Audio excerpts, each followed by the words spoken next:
लेना hand raise.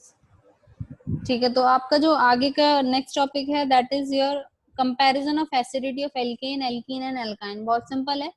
मैंने अभी आपको ऊपर ये रिएक्शन कराई थी जहां पर मैंने बोला था कि अगर आपको एल्काइन के एसिडिक करेक्टर शो करने हैं या फिर सिंपल एल्कीन एल्केन के भी करने हैं, तो वहां पर आप क्या करते हैं, जो भी आपका सबस्ट्रेट मॉलिक्यूल है, लाइक एल्कीन ले रहे हैं तो आपका ये बेस है, तो वो आपका उस हाइड्रोजन को लेगा जो जिस भी लाइक आपका ये डबल ट्रिपल बॉन्ड यहाँ पर है, तो जिस कार्बन के साथ वो है ट्रिपल बॉन्ड, उससे अटैच जो आपका हाइड्रोजन होगा उस वाले प्रोटॉन को निकाल लेगा। ठीक है, और वो NH3 साइड में दे देगा। ठीक है, तो आपका C negative triple bond CH बन रहा है। ऐसे ही आप अगर एल्केन और एल्कीन के साथ रिएक्शन करेंगे तो आपके यहाँ पर क्या बनेगा, CH negative double bond CH2, और एल्केन के साथ बनेगा CH2 negative single bond CH3। इस तरीके से बन जाएगा। ठीक है, और आपका फिर तो ये रिएक्शन आपका एसिडिक करेक्टर शो करने के लिए होती है। अब हम किस तरीके से तीनों जो आपके एल्कीन, एल्केन और एल्काइन है उनका एसिडिक करेक्टर शो कर सकते हैं। देखो सबसे सिंपल है, आपने इनका क्या बनाया, इस तरीके से रिएक्शन करके कार्बोनाइन बना लिया तीनों का। ठीक है, कार्बोनाइन में फिर आप ये देखते हैं कि भाई जो मेरा कार्बन है उसकी हाइब्रिडाइजेशन क्या है। Now this is sp, this is sp2 and this is sp3। ठीक है, तो इसमें आपका क्या है कि sp है तो 50% s करेक्टर होंगे, 50% p करेक्टर होते हैं।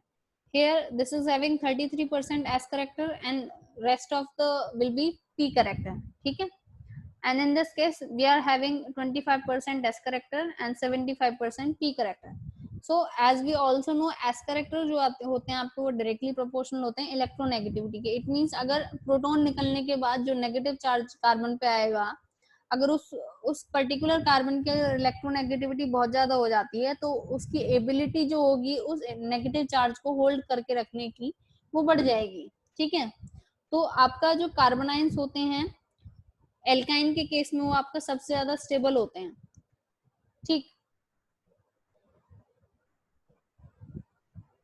एल्काइंस के केस में वो आपका सबसे ज्यादा स्टेबल होते हैं। तो उस केस में आपका क्या है, यहाँ पर आपका देखो हमने यहाँ पर दो का कंपैरिजन कर रखा है मैंने इधर।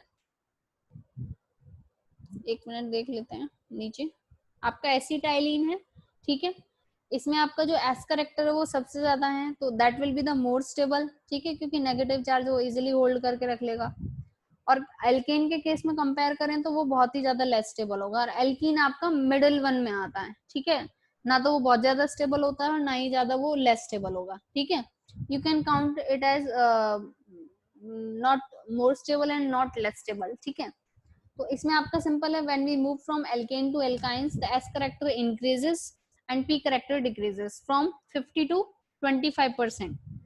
आपका sp में 50% आपके p करेक्टर होते हैं, और जब हम एल्केन तक आ जाते हैं तो वहां पर आपका 25% बचते हैं p करेक्टर।